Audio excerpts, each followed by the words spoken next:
So You has been one of the more successful Netflix series, of the past 5 or 6 years. Famously enough, this series actually premiered the first season on Lifetime. And because of just the ratings breakout success that it achieved on that network, Netflix came in and swooped up the rights for the first season to distribute on that platform and then to also produce all successive seasons. And so they've been the main producers of You since season 2, and now they're in their fourth season. And they've also decided to split this season up into two halves. So the first part just released a couple of weeks ago, and in about 2 short weeks here, they're going to release the second half with 5 remaining episodes of the season. You became somewhat of a critical phenomenon and an internet phenomenon over the course of season 1 and season 2, where people just wanted to see the adventures of Joe Goldberg and what he was going to do. And we've talked about this show a couple of times on this podcast previously. And I'll just go ahead and chime in my thoughts first about this series because I got a chance to check it out and catch up with these first 5 episodes. And I'll just say and keep it brief that I don't think You is for me anymore. It's just not a show that's really for me. I don't really enjoy watching it because I just find it to be too unbelievable now. The first season, I loved of You. I thought that it was just brilliant and genius to follow this guy who has this weird obsession. He's on this murderous streak. He just is really charming. Penn Badgley is always great.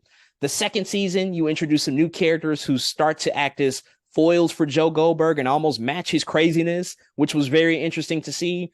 Season 3 is when I really started to feel the weight of the show crumble beneath itself. And now with season 4, though they tried to do something completely different, they turned it into a whodunit. They take it to a different location entirely. Now we're in London with an entirely new cast of characters. Though you have all these new ingredients to make it feel fresh and different and new, it just does not work for me. I just have to say it at this point in time. It doesn't work for me anymore.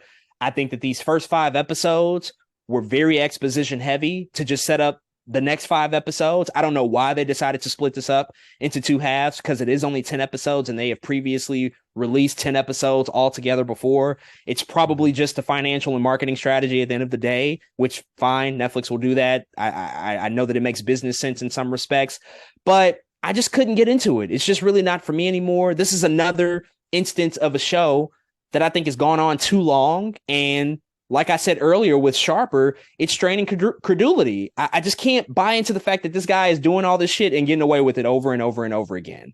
It just doesn't make sense to me anymore. It's not all that enjoyable. The new characters that they introduce, I don't care at all about. They're not interesting. They're just rich assholes, which I know is a part of the point of the season.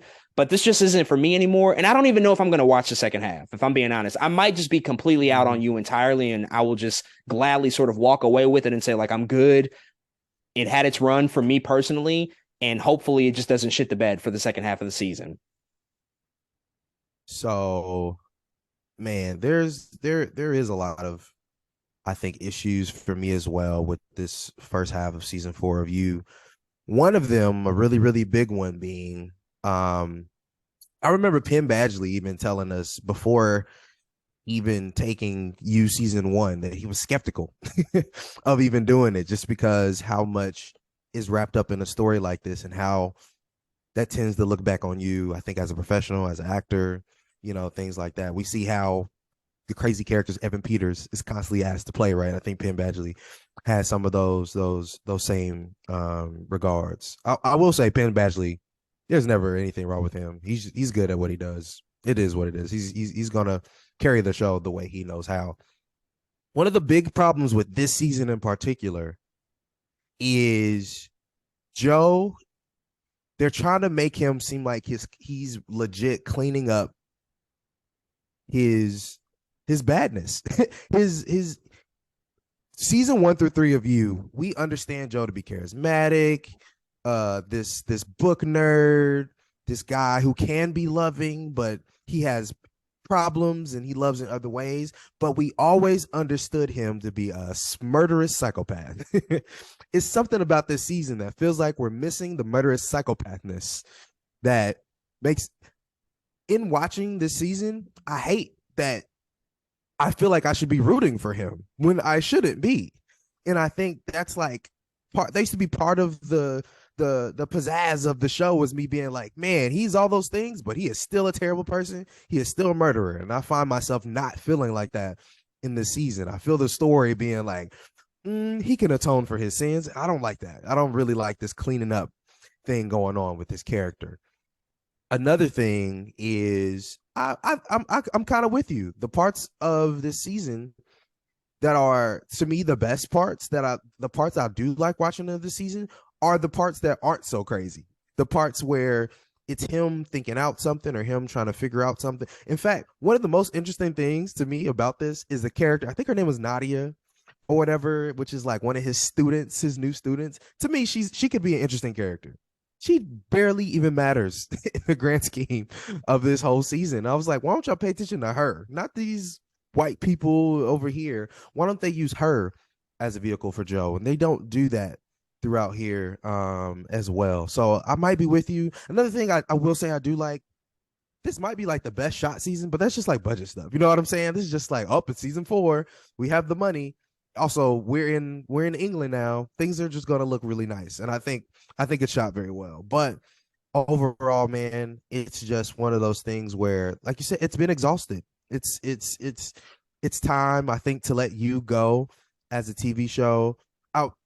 I didn't hate the watch.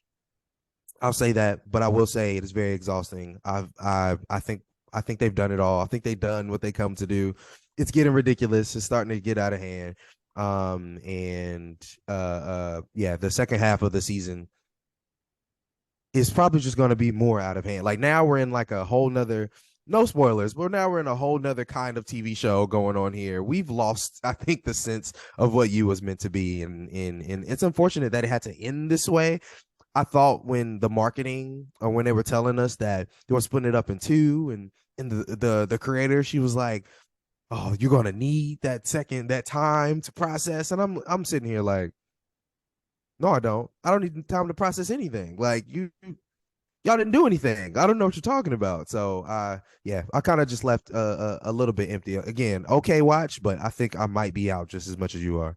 Yeah, that's bullshit. They did this to pad numbers and watch time. That's why they did it. I think that your point about our ability to empathize with him as a character is very well taken, because the trend of anti-heroes and anti-hero antagonists, or protagonists, I should say, in series that we've seen over the past 20 plus years, the trend and the brilliance behind those characters is that they might be charismatic. They might have moments of vulnerability and moments where we root for them, but ultimately we recognize their ugliness deep down inside. You look at Tony Soprano, you look at Walter White, you look at even Dexter, which this show is kind of aping Dexter in a lot of respects. At the end of the day, you just would not want to be around these people. They're bad people. And they have their moments where you can empathize and recognize like that is a human being, and they've probably been through some very traumatic stuff that made them be the way that they are. But by the end of it all, I'm not rooting for Walter White. Did some really terrible shit. I'm not rooting for Tony Soprano. Was a very, very bad person. And we shouldn't feel that way about Joe Goldberg. He should be somebody we still detest to a certain extent, while also simultaneously recognizing all murderers. They're all murderous pricks and get away with it over and over. So why should we really, really care about these people? And so I think that they just kind of fail in that respect. But yeah, folks, those are our thoughts on the first half of You Season 4. If you've checked out this brand new season of the Netflix series, hit us up and let us know what you think.